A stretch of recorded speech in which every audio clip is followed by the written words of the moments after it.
Hello everyone, आप सभी का फिर से टीबीएल कोचिंग के इस यूट्यूब पर में बहुत बहुत स्वागत है।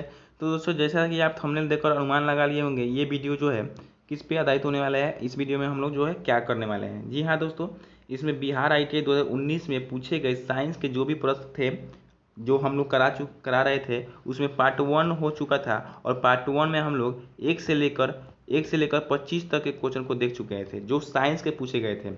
यहाँ पे जो क्वेश्चन पूछे जाते हैं माय डियर, 150 क्वेश्चन पूछे जाते हैं। 150 क्वेश्चन में जो है आपके साइंस के पार्ट क्वेश्चन 50 होते हैं, मैथ के 50 होते हैं, और जो जीके के क्वेश्चन होता है वो भी 50 होते हैं। और प्रत्येक क्वेश्चन जो है 2-2 मार्क्स का होता है, यानी कि 300 मार्क्स का आपका एग्जाम होता है। तो इसमें जो है हम लोग 25 क्वेश्चन साइंस के देख चुके हैं, जिसमें पार्ट 1 करके हम लोग डाले हैं। और यदि आप नहीं देखे हैं तो आप प्ले लिस्ट में जाकर देखिए, वहाँ पे पार्ट 1 करके लिखा होगा, वहाँ पे क्लिक करके आप उस क्वेश्चन सारे क्वेश्चन को देख लीजिए, ठीक है। और हाँ दोस्तों, एक और बात, यहाँ पे अधिकतर बच्चे जो है यहाँ पे तो देख रहे हैं, लेकिन टेलीग्राम चैनल को ज्वाइन नहीं किया है। टेलीग्राम चैनल आपको ज्वाइन करना पड़ेगा माय डियर। वहाँ पे जो है अधिक से अधिक आपको चीज़ें प्रोवाइड कराई जाती है, और वहाँ पे अधिक से अधिक क्यूजेज कराई जाती है, जिसमें जो है आप अपने क्षमता को पहचान सकते हैं कि आखिर आपको आप में कितने जो है नॉलेज है, आप कितने जो है क्वेश्चन सही कर रहे हैं। क्योंकि वहाँ पे जो भी क्वेश्चन हम डालते हैं वो सारे क्वेश्चन प्रीवियस ईयर में पूछे गए क्वेश्चन हैं। ये बिहार ITI इंट्रेंस एग्जाम में प्रीवियस ईयर में जो भी क्वेश्चन पूछे जाते हैं वो सारे क्वेश्चन रहते हैं। इसलिए आप टेलीग्राम चैनल को ज्वाइन जरूर कीजिए। ज्वाइन करने के लिए कुछ नहीं करना है, आपको डिस्क्रिप्शन बॉक्स जो है ओपन करना है। डिस्क्रिप्शन बॉक्स में ऊपर ही दे रखा होगा टेलीग्राम चैनल लिंक, या फिर टेलीग्राम ग्रुप लिंक लिखा होगा, उस पर क्लिक कीजिएगा। जैसे ही आप टेलीग्राम में इन कीजिएगा, वहाँ पे नीचे ज्वाइन करने का ऑप्शन दिखेगा। ज्वाइन के बटन पे क्लिक करके उस ग्रुप में ज्वाइन हो जाइएगा। और डेली सुबह में 8 AM और शाम में 8 PM और 8 AM दोनों समय जो है आपको क्यूजेज कराई जाती है, जिसमें बहुत बहुत इंपॉर्टेंट क्वेश्चन पूछे जाते हैं, जिससे जो है आपको और पता चले कि जो आपके क्वेश्चन हैं वो आप बना सकते हैं कि नहीं, और आप कितने अधिक से अधिक क्वेश्चन कर पा रहे हैं। और वहाँ पे आपकी क्षमता का अनुमान लगता है कि आप कितने बच्चे में कितने नंबर पे आते हैं, या फिर जो भी है वो वहाँ पे पता चलता है। और सारे क्वेश्चन जो है बिहार ITI एंट्रेंस एग्जाम से रिलेटेड ही क्वेश्चन दिए जाते हैं, इसलिए ग्रुप को ज्वाइन जरूर करें। आई होप कि आप हमारी बातों को समझ पा रहे होंगे। कुछ ज़्यादा ही बड़ा लेक्चर हो जाएगा, इसलिए हम सेशन को शुरू करते हैं और देखते हैं कि 25 से के बाद जो भी है 26 से लेकर 50 तक के क्वेश्चन कौन कौन से थे जो साइंस के पूछ लिए गए थे 2019 इंट्रेंस एग्जाम में। यदि 26 नंबर क्वेश्चन की बात करें माय डियर, तो 26 नंबर क्वेश्चन बोल रहा है क्या कि प्रत्येक 4 ओम प्रतिरोध वाले एन चालक तारों का समांतर क्रम में जोड़ा गया है, इस समायोजन का तुल्य प्रतिरोध क्या है। प्रतिरोध ज्ञात करना है, तो समांतर क्रम में जोड़ रहा है, तो समांतर क्रम में जो प्रतिरोध आप ज्ञात करते हैं वो क्या होता है, उसका सूत्र जो होता है O1/R equal to 1/R1 plus 1/R2 plus 1/R3। इसी तरह डॉट डॉट डॉट डॉट जहाँ तक हो जाता है, जितने जो है प्रतिरोध रहते हैं, उस जितने तार तक जो है रहते हैं वहाँ तक जाता है। यानी कि जितना अधिक है, जितने टाइम्स तक है उतने टाइम्स तक ये 1/R1 1/R2 1/R3 1/R4 इसी तरह जाते रहता है। अब यहाँ से देखिएगा तो 1/R चूँकि आपको ज्ञात करना है, और यहाँ से आप देखिएगा तो यहाँ पे 1 और R1 का वैल्यू जो है आपका 4 ओम है, 4 ओम है, तो 4 यहाँ पे लिख दीजिएगा। उसके बाद R2 का भी वैल्यू 4 है। क्यों? क्योंकि प्रत्येक जो है 4-4 ओम के हैं, इसलिए यहाँ पे 1/4 1/4 1/4 इसी तरह कहाँ तक जाते रहेगा, n टाइम्स तक जाते रहेगा। अब यहाँ पे यदि आप सॉल्व कीजिएगा तो आपको अंततः क्या आएगा, 1/R इक्वल टू ये 4 का एलसीएम पूरा तक निकालिएगा तो कितना देगा, 4 एलसीएम देगा। और ऊपर में यदि आपको हम बताएं तो ऊपर में देखिएगा तो ये 1 हो गया, फिर प्लस में 1 हो जाएगा, फिर प्लस में 1 हो जाएगा, फिर प्लस में 1 हो जाएगा, इसी तरह कहाँ तक जाएगा, n टाइम्स तक जाएगा। और हम आपको यदि पूछें कि एक को आप 10 तक एक एक एक एक करके जोड़िएगा तो कितना होगा, 10 ही तो होगा। और यहाँ पे क्या बोल रहा है कि एक को आपको कितना तक, n तक जोड़ना है, तो क्या आएगा आपका n ही आएगा। अर्थात इस पूरे की जगह पर आप क्या लिख सकते हैं, n लिख सकते हैं। आई होप कि आप हमारी बातों को समझ पा रहे होंगे। अगर आप नहीं समझ पा रहे हैं तो पॉज करके देखिए, गौर से देखिएगा, आपको समझ में आ जाएगा। और उसके बाद भी नहीं समझ में आ रहा है तो टेलीग्राम चैनल में आप कमेंट करके इस क्वेश्चन को पूछ लीजिएगा कि 26 नंबर क्वेश्चन को कैसे सॉल्व किया जाएगा, या फिर हम प्राइवेटली आपको बता देंगे, ठीक है। तो यहाँ पे क्या आया आपका, अंत तक क्या आया था my dear, 1/r equal to ऊपर में n आया था, क्यों, क्योंकि 1 जो है n टाइम्स तक आ रहा है, इसलिए आपका ऊपर में n हो जाएगा और बटा में ही क्या है, 4 है, तो 4 हो गया। अब इसको जो है क्रॉस मल्टीप्लिकेशन कीजिएगा तो कितना आ जाएगा, rn इक्वल टू 4 आएगा। और यहाँ से आपको प्रतिरोध का मान ज्ञात करना है, तो r इक्वल टू कितना हो जाएगा, 4/n, ये n जो है मल्टीप्लाई में था और ये इधर जाएगा तो क्या हो जाएगा, बट्टा में हो जाएगा।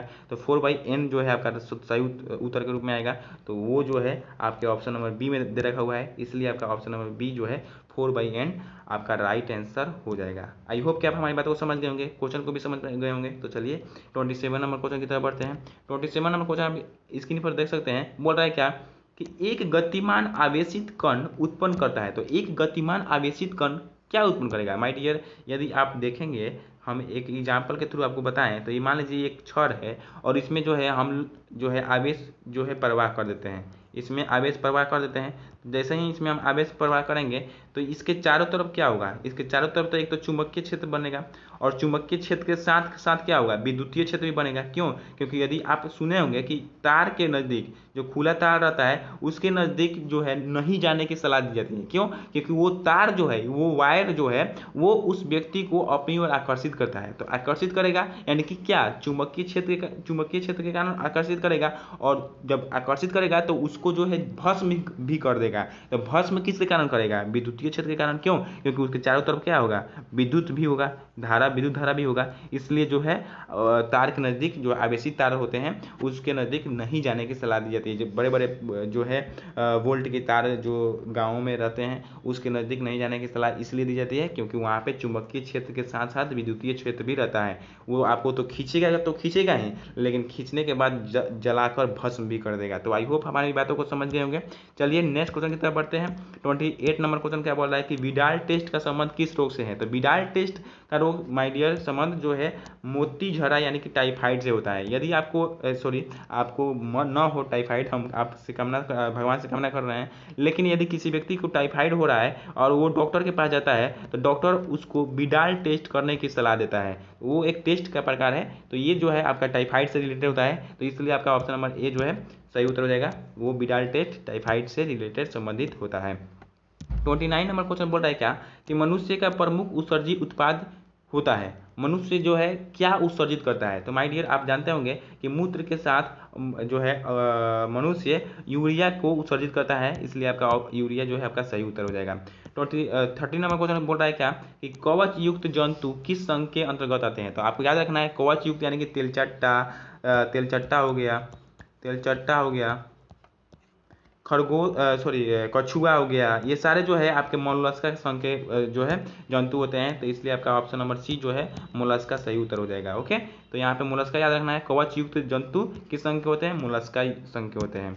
स्कर्वी रोग होता है, तो स्कर्वी रोग क्या किसी कमी के कारण होता है, विटामिन सी की कमी के कारण होता है। तो इसलिए आपको याद रखना है स्कर्वी रोग होता है वो आपका विटामिन सी के कमी के कारण होता है, तो इसको याद रखना है। ओके, विटामिन सी का जो है रासायनिक नाम एस्कॉर्बिक एसिड भी होता है। एस्कॉर्बिक एसिड जो है विटामिन सी का रासायनिक नाम होता है।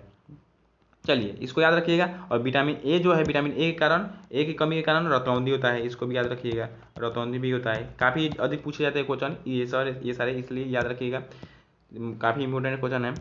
32 नंबर क्वेश्चन बोल रहा है क्या कि निम्नलिखित में से कौन सा रोग विषाणुओं द्वारा उत्पन्न नहीं होता है। तो यदि आप बात करें ऑप्शन की, तो ऑप्शन में देखिए पोलियो दे रखा हुआ है, चेचक दे रखा हुआ है, एड्स दे रखा हुआ है। ये तीनों में से कोई जो है ये तीनों में से सारे जो है विषाणु के कारण होने वाले रोग हैं, यानी कि विषाणु द्वारा उत्पन्न होते हैं ये तीनों रोग। लेकिन तपेदिक जिसे टीबी बोलते हैं ये विषाणु द्वारा नहीं होता है, ये जीवाणु द्वारा होता है, जिसे प्रोटोजोआ कहते हैं, यानी कि प्रोटोजोआ द्वारा होता है, इसलिए तपेदिक जो है आपका राइट आंसर हो जाएगा। 33 नंबर क्वेश्चन क्या बोल रहा है कि आलू का कौन सा भाग खाया जाता है। तो माय डियर, आलू जो है एक तन्ना का रूपांतरित भाग होता है और इस आलू का हम लोग क्या खाते हैं, तन्ना खाते हैं। इसलिए याद रखिएगा, आलू का जड़ याद मत रखिएगा, आलू का तन्ना वाला भाग खाते हैं, ठीक है। तो ये आपका ऑप्शन नंबर ए सही उतरेगा। पत्ती पालक का, फल जो है गोभी का, फूल गोभी का, और फूल जो है आप फूल सनई वगैरह बिहार में फेमस जो है ये है फूल है, तो उनको खाते हैं हम लोग। तो इस तरह याद रखिएगा ये सारी चीज़ें। 34 नंबर क्वेश्चन क्या बोल रहा है कि मानव शरीर में भोजन का पाचन निम्नलिखित में से किस अंग से शुरू होता है। तो किससे शुरू होता है माय डियर, आप याद रखिएगा, मुख से शुरू होता है। आप सबसे पहले भोजन को कहाँ लेते हैं, मुख में लेते हैं, मुख में चबाना शुरू कर देते हैं और वो यहीं से जो है आपका भोजन पचना शुरू होता है। इसलिए आपका ऑप्शन नंबर ए जो है सही उत्तर होगा।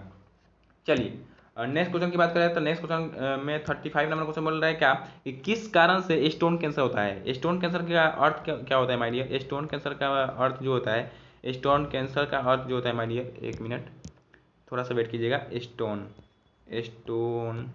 Cancer stone cancer, okay. Stone यानी कि पत्थर, स्टोन का हिंदी क्या होता है, पत्थर, और कैंसर का आप मतलब समझ ही रहे हैं, कैंसर यानी पत्थर में होने वाले कैंसर किसके कारण होते हैं। तो आप सुने होंगे कि जो है अम्लीय वर्षा के कारण आपका ताजमहल का रंग फीका जो है बदसूरत हो रहा है, यानी कि वो फीका पीला हो रहा है। क्यों हो रहा है, क्योंकि अम्लीय वर्षा के कारण।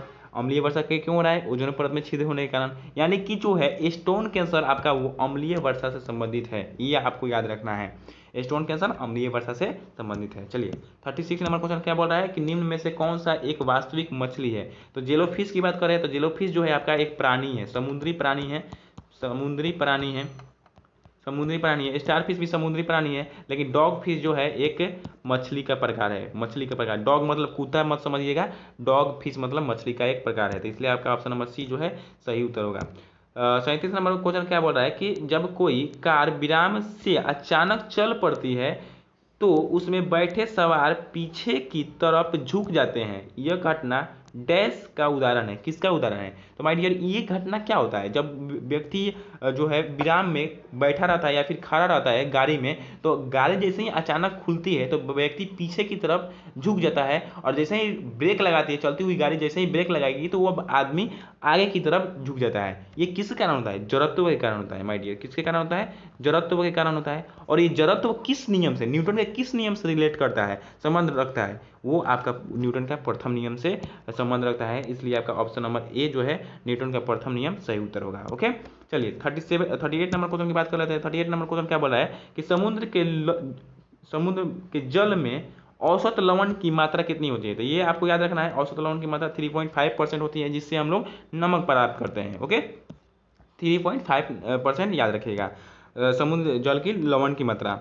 परमाणु के एक मौलिक कण प्रोटॉन की खोज किसने की थी। तो प्रोटॉन की खोज की बात करें तो माय डियर गोल्डस्टीन ने की थी। किसने की थी, गोल्डस्टीन ने की थी, गोल्डस्टीन ने की थी। लेकिन आप ऑप्शन की बात करेंगे तो गोल्डस्टीन आपके ऑप्शन में कहीं भी नहीं दे रखा हुआ है। तो जब नहीं दे रखा हुआ है तो आपको याद रखना है, जब गोल्डस्टीन नहीं दिया रहे तो आपको रदरफोर्ड आंसर पिक करना है। क्यों, क्योंकि रदरफोर्ड की भी भूमिका जो है आपको प्रोटॉन की खोज करने में काफ़ी अधिक थी। इसलिए आपका ऑप्शन नंबर जो है सी सही उत्तर होगा। और यहाँ पे यदि बात करें तो ए नंबर चैडविक जो है न्यूट्रॉन की खोज की थी। किसका, न्यूट्रॉन की खोज चैडविक की थी, जिसे जेम्स चैडविक भी बोला जाता है। जे थॉमसन जो है आपके पग नच प्रोटॉन की खोज किसने, प्रोटॉन की खोज रदरफोर्ड ने की थी। और न्यूट्रॉन और इलेक्ट्रॉन की खोज जो है आपके ये किए थे। इसको आप थोड़ा सा अच्छी तरह से याद रखिए, इसलिए हम थोड़ा सा इसको सही से लिख देते हैं। ये जे थॉमसन जो है इलेक्ट्रॉन की खोज की थी। किसने, इलेक्ट्रॉन की खोज की थी जे थॉमसन ने। और ये रदरफोर्ड जो है आपके प्रोटॉन की खोज की थी। और न्यूटन जो है आपके गति के नियम को दिए थे। तो ये आपको याद रखना है। अब इसको याद कैसे रखें, खोजकर्ता का नाम कैसे याद रखें, तो इसको एक ट्रिक याद रखिएगा, इट पग और नच, ये वाला ट्रिक याद रखिएगा। इस इलेक्ट्रॉन और ट से थॉम्सन या जे थॉम्सन याद रखिएगा, और प से प्रोटॉन, और ग से गोल्डस्टीन नहीं दे रहे तो रदरफोर्ड। ओके, न से न्यूट्रॉन, च से चैडविक, जेम्स चैडविक। तो इस तरह याद रखिएगा। ईट पगनच, तो ये आपके तीनों जो है जो परमाणु के कण होते हैं, मौलिक कण होते हैं, वो तीनों के खोजकर्ता का नाम याद रखेगा। ईट पगनच, इस तरह 3-4 बार पढ़ लीजिए, याद हो जाएगा। ठीक है। 14 नंबर क्वेश्चन क्या बोल रहा है कि ग्रीष्म ऋतु में मिट्टी के जड़ घड़े में रखा पानी डैश की प्रक्रिया घटना के कारण ठंडा हो जाता है। सॉरी, यहाँ पे ठंडा छूट गया है, कारण ठंडा हो जाता है, यहाँ पे ठंडा होगा, ठंडा हो जाता है या फिर ठंडा रहता है, किसके कारण, तो वो आपको याद रखना है, वाष्पोत्सर्जन के कारण। अब यहाँ पे बात करें घड़े का, तो एक घड़ा बना लेते हैं, घड़ा बना लिए। अब ये गर्मी के दिनों में जो है इसमें जो भी पानी रहता है वो वाष्पोत्सर्जन के कारण ही ठंडा रहता है। क्यों? क्योंकि इसके बाहरी आवरण में, ये घड़े के बाहरी आवरण में काफ़ी छोटे छोटे जो है छिद्र होते हैं, जिससे जो है ये अपने चारों तरफ के तापमान को बाहर निकाल लेता है। और जब बाहर निकाल लेता है तो ये तापमान, इसके चारों तरफ के तापमान जो है जब बाहर निकल जाते हैं तो पानी जो है हमेशा के लिए वहाँ पे ठंडा रहता है। यानी कि ये छोटे छोटे छिद्र द्वारा ये अब अपने तापमान को बाहर निकालता है, और बाहर निकालने से जो है संवहन की प्रक्रिया होती है, और संवहन की प्रक्रिया से वाष्पोत्सर्जन की घटना घटती है, और जिससे जो है इसके अंदर का पानी जो है ठंडा रहता है। आई होप आप हमारी बातों को समझ जाओगे। तो वाष्पोत्सर्जन यहाँ पे आपका सही उत्तर होगा। 41 नंबर क्वेश्चन क्या बोल रहा है कि निम्नलिखित वैज्ञानिक में से किसने उत्प्लावन के नियमों का खोज की थी। जैसे समुद्र में हम तैरते हैं, तो समुद्र में हम तो नहीं तैरे हैं, काश आप तो तैरे होंगे, तो उसमें जो है उत्प्लावन के कारण जो है हम लोग तैर पाते हैं, या फिर कोई भी वस्तु उत्प्लावन के कारण समुद्र में तैर पाती है, या फिर बड़े बड़े जहाज जो होते हैं उत्प्लावन के सिद्धांत पे कार्य करते हैं। तो इस उत्प्लावन के नियम को किसने दिया था, तो आर्किमिडीज ने दिया था। इसको याद रखिएगा, ये आप 10th क्लास में पढ़े भी होंगे। तो आर्किमिडीज आपका बिल्कुल 100% सही उत्तर हो जाएगा। ओके, तो चलिए नेक्स्ट 42 नंबर क्वेश्चन को देख लेते हैं। बोल रहा है क्या कि निम्न में से कौन सी धातु विद्युत का सर्वोत्तम सुचालक होता है। तो सर्वोत्तम सुचालक की बात करें तो आप सोना मत मरिएगा, सोना नहीं होता है सर्वोत्तम सुचालक। क्या होता है माय डियर? चांदी होता है। और हम लोग इसकी सीरीज के बारे में बात करें, यानी कि सबसे अधिक यदि चालकता के में बात करें तो चालकता में सबसे अधिक चांदी होता है। उसके बाद जो है आपका तांबा होता है। उसके बाद जो होता है आपका एल्यूमिनियम होता है। उसके बाद जो होता है आपके लोहा होता है, और वगैरह जो भी आते हैं आपके सुचालक में वो होते हैं। तो सबसे अधिक चालकता किस में होती है? चांदी, उसके बाद तांबा, उसके बाद एल्यूमिनियम, उसके बाद लोहा। आई होप आप हमारी बातों को समझ गए होंगे। तो चलिए 43 नंबर क्वेश्चन को देख लेते हैं। 0 डिग्री सेंटीग्रेड कितने डिग्री फ़ारेनहाइट के बराबर होती है? तो 0 डिग्री सेंटीग्रेड आपको ज्ञात करना है फ़ारेनहाइट में कितने डिग्री के बराबर होती है। तो इसमें एक संबंध रहता है जिसको आपको याद रखना है, C/5 इक्वल टू F-32/9। ये एक जो है इन दोनों में रिलेशन होता है। काफ़ी कम समय है इसलिए हम थोड़ा सा शॉर्ट में इसको बता देते हैं। तो चलिए, C का मान क्या, 0 डिग्री सेंटीग्रेड पे निकालना है फ़ारेनहाइट का मान। तो C का मान आपको दे रखा हुआ है 0 और बाटा में 5 है तो 5, इक्वल टू में F का मान फाइंड आउट करना है, F-32 और बाटा में 9 है तो 9। अब इसको क्रॉस मल्टीप्लिकेशन करके आप सॉल्व कीजिएगा तो जो आपका आंसर आएगा वो आपका 32 डिग्री फ़ारेनहाइट आएगा। ये वाला फॉर्मूला जो है आप याद रखिएगा। इसको नहीं याद किए हैं तो इसको अपने कॉपी नोटबुक में नोट कर लीजिए। ठीक है, तो 32 जो है फ़ारेनहाइट आपका ऑप्शन नंबर डी जो है करेक्ट आंसर हो जाएगा। ओके, चलिए 44 नंबर क्वेश्चन को देख लेते हैं। क्या बोल रहा है कि एक वस्तु पर लगाए गए गुरुत्वाकर्षण बल को क्या कहते हैं? गुरुत्वाकर्षण बल को क्या कहते हैं? एक वस्तु पर लगाए गए गुरुत्वाकर्षण बल को आप भार कहते हैं। याद रखिएगा कि भार कहते हैं। टेंशन नहीं, जड़ता नहीं, काम नहीं, क्या याद रखना है? भार याद रखना है। भार कहते हैं क्यों? जैसे मान लीजिए तुला हो गया और इसमें जो है ये आपके ये तुला में यानी कि तरजुई हो गया, और इसमें हम 1 kg के बटखरा रख दिए और इसमें कुछ जो है फल रख दिए, तो ये बराबर है। क्यों? क्योंकि इसमें भी उतना ही गुरुत्वाकर्षण बल लग रहा है जितना यहाँ पे गुरुत्वाकर्षण बल लग रहा है। तो ये भार ही तो है, इसमें 1 kg वजन रखे हैं, ये क्या है? भार ही को तो दर्शाता है। तो इसलिए आपका भार जो है किस पे निर्भर कर रहा है? गुरुत्वाकर्षण बल पर निर्भर कर रहा है। तो आई होप हमारी बातों को समझ गए होंगे। चलिए 45 नंबर क्वेश्चन देख लेते हैं। आवर्त सारणी का आविष्कार किसने किया था? तो आवर्त सारणी का आविष्कार आप याद रखिएगा किसने किया था? डेमेट्री मेंडलीव ने किया था। इसको याद रखिए। ठीक है, चलिए ये सारी चीज़ें याद रखने वाली चीज़ें हैं। बोल रहा है क्या कि निम्नलिखित में से कौन से विलयन का पीएच मान न्यूनतम होता है? तो यदि आप पीएच मान की बात करें तो यहाँ पे पीएच मान क्या? पावर ऑफ हाइड्रोजन होता है। पीएच मान का अर्थ जो होता है पावर ऑफ हाइड्रोजन, और इसका खोज जो है सोरेनसन नामक वैज्ञानिक ने किया था। सोरेनसन नामक वैज्ञानिक ने पीएच स्केल का खोज किया था, इसको भी याद रखिएगा, ये भी आपके एग्जाम में पूछ ली जाता है क्वेश्चन, तो याद रखिएगा किसने किया था, सोरेनसन ने पीएच स्केल का खोज किया था। 7.4 जो है आपका रक्त का पीएच मान होता है। शुद्ध जल का पीएच मान जो होता है 7 होता है, जिसको उदासीन भी बोलते हैं। और डिटर्जेंट जो है क्षारीय होता है, इसलिए इसका पीएच मान क्या होगा, 7+ में होगा, यानी कि 7 के से अधिक होगा। इसका जो है एक्यूरेट हमको ये मालूम नहीं है पीएच मान, इसलिए हम 7 से प्लस में ही लेते हैं, ठीक है। अब नींबू के रस का पीएच की मान की बात करें तो 2.4 से 2.8 तक होता है। नींबू के रस का पीएच मान 2.4 से 2.8 तक होता है। तो इसमें पूछ रहा है क्या कि सबसे कम, सबसे न्यूनतम पीएच मान किसका है, तो नींबू का ही है। आप देख रहे हैं कि क्योंकि इसका तो 7 है, 7 के ऊपर है, इसका भी 7 है, इसका भी 7 के ऊपर है, और इसका क्या है 7 से कम है 2.4, यानी कि काफ़ी न्यूनतम है, इसलिए आपका ऑप्शन नंबर डी जो है सही उत्तर होगा।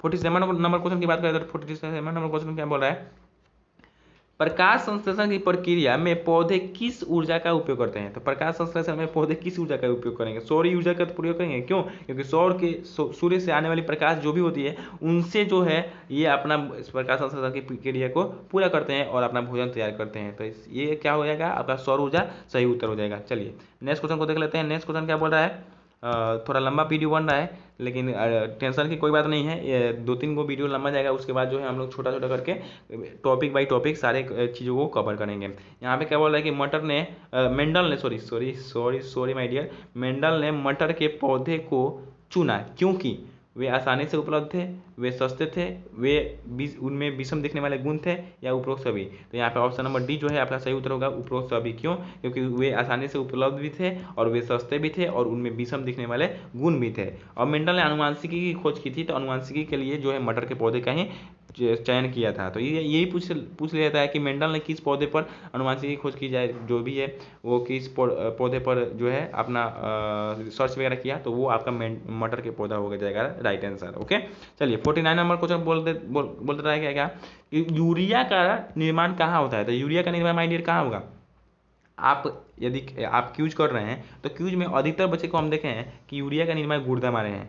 गुर्दा नहीं होगा भाई, किडनी नहीं होगा, किडनी जो है नहीं होगा। यहाँ पे आपका सही उत्तर जो होगा यकृत होगा। निर्माण यकृत में होता है, और शुद्धिकरण जो वगैरह होता है या फिर छानने का जो है फिल्ट्रेशन का जो काम होता है वो गुर्दा यानी कि किडनी, जिसको हम लोग इंग्लिश में बोलते हैं किडनी में होता है। तो याद रखिएगा निर्माण जो है यूरिया का वो यकृत में होता है और गुर्दा में छानने या फिर फिल्ट्रेशन का काम होता है। ओके, आज का लास्ट क्वेश्चन देख लेते हैं। लास्ट क्वेश्चन क्या बोल रहा है कि पसीने वाली ग्रंथियां मानव शरीर के किस भाग में उपस्थित होती है। तो पसीने वाली ग्रंथि, हम लोग को पसीना आता है तो कहाँ आता है, हमारे त्वचा पे ही तो आते हैं, तो इसलिए आपका त्वचा ऑप्शन नंबर डी जो है सही उत्तर हो जाएगा। पसीने वाली ग्रंथि जो है त्वचा में विद्यमान रहती है, तो यहाँ पे ऑप्शन नंबर डी आपका बिल्कुल 100% करेक्ट आंसर होगा। तो आई होप कि आपको ये पूरा सेशन अच्छा लगा होगा और इससे कुछ नॉलेज प्राप्त हुए होंगे। और इन सारे 50 क्वेश्चन के, ये सारे जो भी 50 क्वेश्चन थे, इन सभी का एक क्यूज होगा जो आज रात को 8 PM में शुरू हो जाएगा।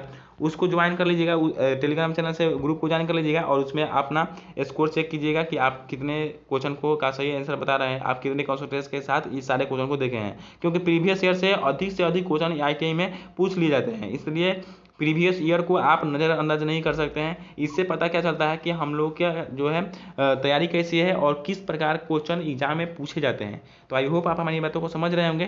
तो चलिए इस वीडियो का अंत यहीं पे करते हैं, मिलेंगे फिर नेक्स्ट वीडियो में। धन्यवाद, जय हिंद। और ग्रुप को ज्वाइन जरूर कीजिएगा, ग्रुप में हम ऑनलाइन रहेंगे, वहाँ पे जो भी कन्फ्यूजन वगैरह होगा आप कमेंट कीजिएगा, हम वहाँ पे आपके कन्फ्यूजन को क्लियर करेंगे। ओके, चलिए धन्यवाद, जय हिंद।